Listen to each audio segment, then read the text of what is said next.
hike approved ahead of the trade deal deadline. We bear the brunt of it. Customers aren't ordering because of the tariffs. Another blow for Calgary companies already hit hard. Still in hospital after a head-on collision. The police have told us that he was doing highway speeds in a residential area. Our son, daughter, brother laying in their deathbed near us, and this gentleman got up and walked away from the accident. A long road to recovery for a young couple that survived a fatal crash. And satisfy all your cravings in one location. We have 90 vendors here, including food trucks, brewers, distilleries, and restaurants. What to expect at the long weekend festival. CTV Calgary, local breaking news with Alicia Fieldberg. Good evening. The White House says U.S. President Donald Trump signed an executive order today, increasing tariffs on Canadian goods to 35% from the current 25%, as the deadline for a trade deal ends at midnight. Calgary companies that rely on steel and aluminum under U.S. tariffs say they need some relief. Stephanie Thomas reports. MA Steel Foundry is down to operating 2 days a week. It builds parts used in the energy sector in Canada and the United States. Customers are holding off on ordering the custom steel products forged here. Essentially, the price that we've been charging, when the customer gets it, it is now 50% higher in price. Those customers are hurting right now, just like we are here. Since June, the Trump administration imposed a 50% tariff on steel and aluminum. Canada is the top supplier to the United States. Richard DeHaas isn't counting on a done deal by August 1st. To get a deal done, but get a fair deal done, and that's going to work for all Canadian workers. At Village Brewery, all tall cans at 473 milliliters are purchased from an American producer. The operations manager says that it pays close attention to raw materials and packaging costs. Over the last couple of years, we've seen a lot of fluctuation in pricing for everything that we buy and everything that we sell, and would like to avoid increasing anything that's customer facing. Calgary-based CPKC Rail Line says it's effectively stopped shipping steel. Our cross-border steel business is, for all practical purposes, shut down at this point at a 50% tariff level. International trade lawyers say that they're not banking on this being a done deal anytime soon. The Prime Minister explained that negotiations could continue. There might not be a deal. Stephanie Thomas, CTV News, Calgary. The 35% tariff won't impact goods that fall under the Canada-U.S.-Mexico agreement. The White House says President Trump found it necessary to increase the tariff in response to Canada's continued inaction and retaliation. A teenager has died in what RCMP believe was a rollover west of the village of Morin. Early this afternoon, Three Hills RCMP responded to a call for an abandoned vehicle on Highway 27 at Range Road 213. When they arrived, they found one person dead, ejected from a sedan. RCMP say the victim is a 17-year-old boy from Saskatchewan. No other vehicles were involved in the crash. A Calgary couple faces a long road to recovery. They're still in hospital 9 days after they were seriously injured in a head-on collision. The crash happened around 5 a.m. last Monday. A speeding pickup truck going the wrong way on 52nd Street Northeast first hit and killed a woman in her 50s as she was walking down the street. Seconds later, the truck smashed into a Jeep Cherokee, leaving Jonathan and Taylor Ramator fighting for their lives. Today, just 2 days after the couple's 4th wedding anniversary, they're still separated inside Foothills Hospital. They have dozens of broken bones, internal lacerations, and collapsed lungs, but both are expected to recover. Family and friends are fundraising to help with expenses. Every time there's a positive, there's a negative. I mean, the huge positives is Taylor's out of the ICU. She's stable. She's up in trauma. Between her arms and her legs, she had 25 breaks. So with that, and all of those have been pin plated. She's got rods. She's got hardware everywhere. No family should have to go through that, especially when it seems senseless. We're still trying to figure why. Charges are still pending against the driver of the truck. Police call it a dynamic situation and say it could be some time before charges are laid. A Mountie is recovering from minor injuries after being dragged while trying to stop a stolen vehicle with 4 people inside. Body camera footage shows the moment the officer told them they were under arrest. The license plate that got stolen, truck, out of Woodland County. You guys will be detained for possession of stolen property, getting licenses and IDs.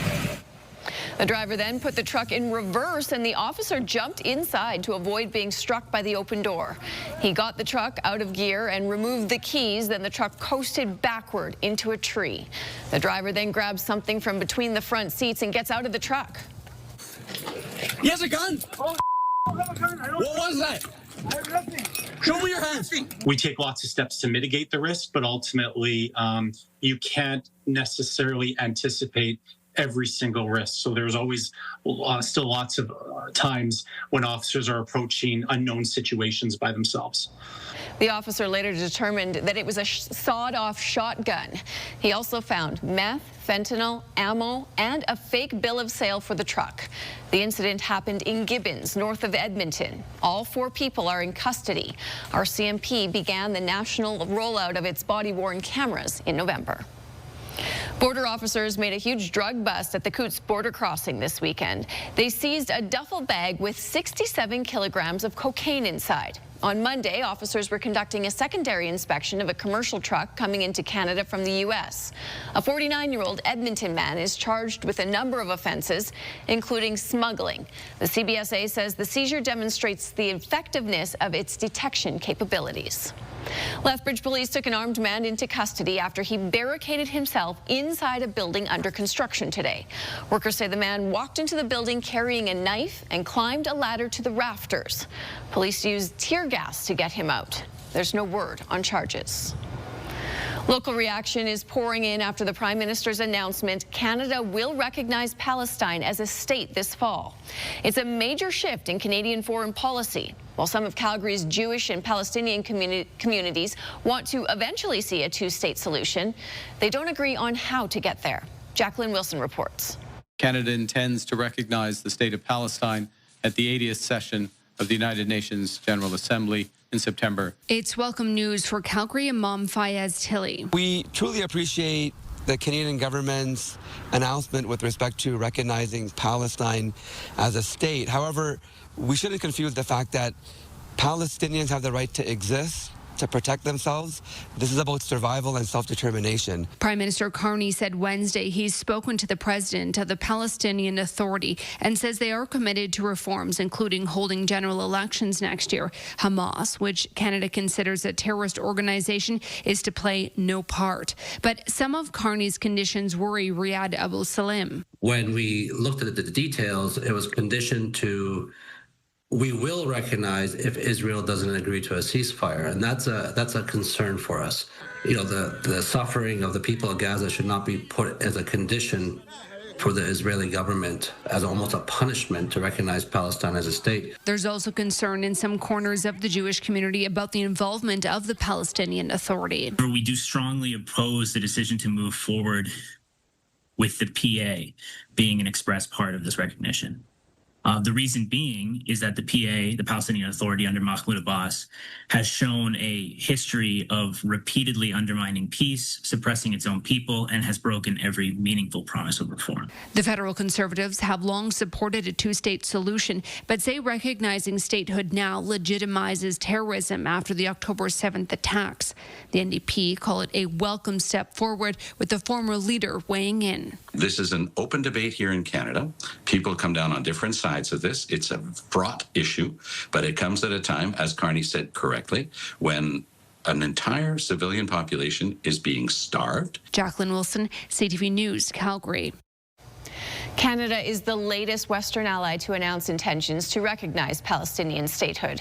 Earlier this week, France and the United Kingdom made similar commitments.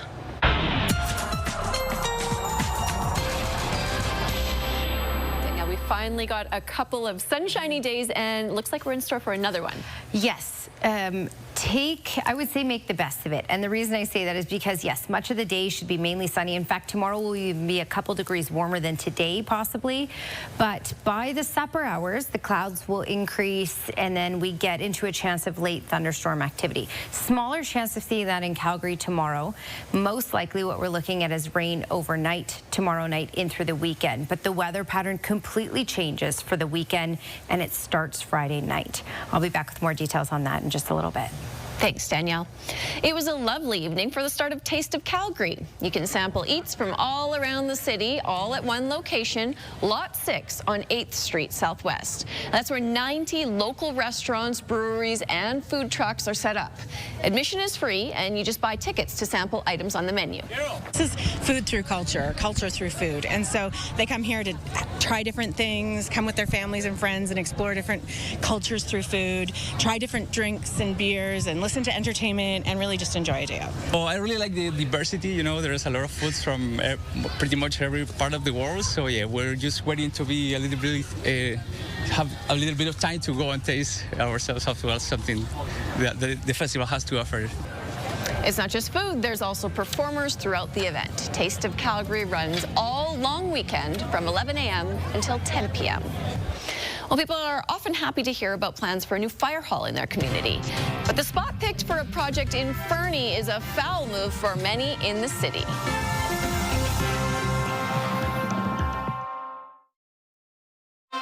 You're watching CTV News, Calgary.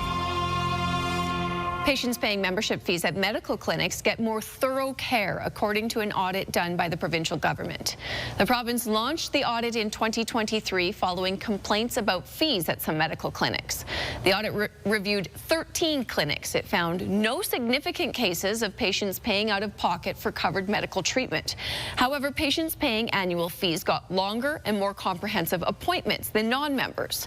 Membership clinics averaged 232 new patients per physician, while doctors in public clinics have an average of 965. The report recommends the province better regulate membership medical clinics and address gray areas where patients get insured and uninsured services during the same appointment. 26 new measles cases have been reported in Alberta today. 14 are in the north zone, 12 are in the south. Calgary has no new cases today. The total in the city sits at 50. The best protection against the highly infectious disease is 2 doses of the MMR vaccine. Some residents of Fernie, BC are fighting plans for a new fire hall. This is a popular park in Fernie where baseball games happen several nights a week. It's also the spot chosen for the city's new $16 million fire hall. Firefighters are currently operating out of a temporary location that they say is not set up properly for a fire department and sits next to a train track, which slows response times. Residents say there are better places in Fernie for a fire hall. There's a perfectly good space up on 2nd Avenue, 902, that was actually bought in consideration to build the fire hall. And it's just important to myself and all the residents that you see here today that, you know, we saved the last of the green space that we have in Fernie. I understand the frustration. I understand the change. But you know, council is not deaf to your concerns, and we are already looking at other alternatives for larger green space and the opportunity to develop. The city is looking at reclaiming a former landfill site and turning it into a recreation facility. Groundbreaking on the fire hall could be as early as next year and open by the end of 2027. The town of Canmore is once again offering to reimburse residents who remove fruit trees from their property. But now the cost of a replacement tree will be covered. Bear encounters are a problem in the Bow Valley when the animals come to feed on the fruit trees. Canmore has been encouraging residents to remove those trees from their property. Today, a new incentive was announced, thanks to support from the G7 Legacy Project that will pay for replacement trees. An Edmonton University student is spending her summer trying to get a better understanding of how highway corridors next to cropland impact Alberta's bee population. As CTV's Amanda Anderson reports, the goal is to see what, if anything, could be done to help the bees. Throughout the summer, you'll find Shade Giesbrecht trekking along roadside ditches.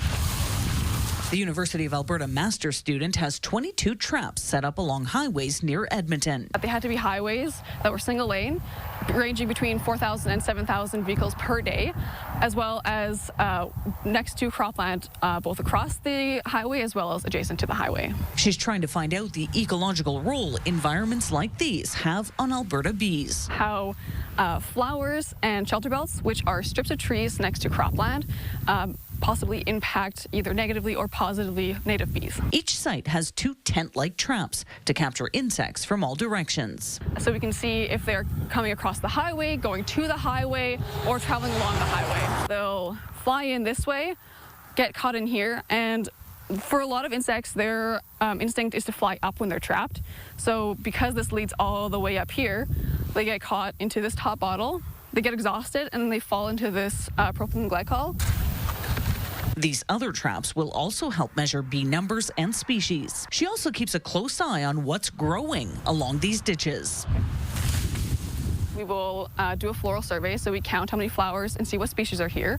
And then within those flowers, we'll actually use nets to catch insects that we see landing on them. Giesbrecht says her work will not hurt the bee population. Instead, her findings could provide vital information to help benefit them. For growers or landowners, we can either tell them to continue supporting or plant shelter belts, or maybe discourage them from planting further shelter belts if they end up being negative. Native bees are incredibly important for growers. They actually contribute $2.8 billion to Canadian farmers annually. So we need to find ways to better support them. Her research may also give roadside management better insight into when is the best time for mowing. Giesbrecht will continue to collect data until the end of August. Amanda Anderson, CTV News, near Pigeon Lake. Nice sunny day out near the canola field. It looks like another sunny one tomorrow, but it's not expected to last. Danielle has the details after the break.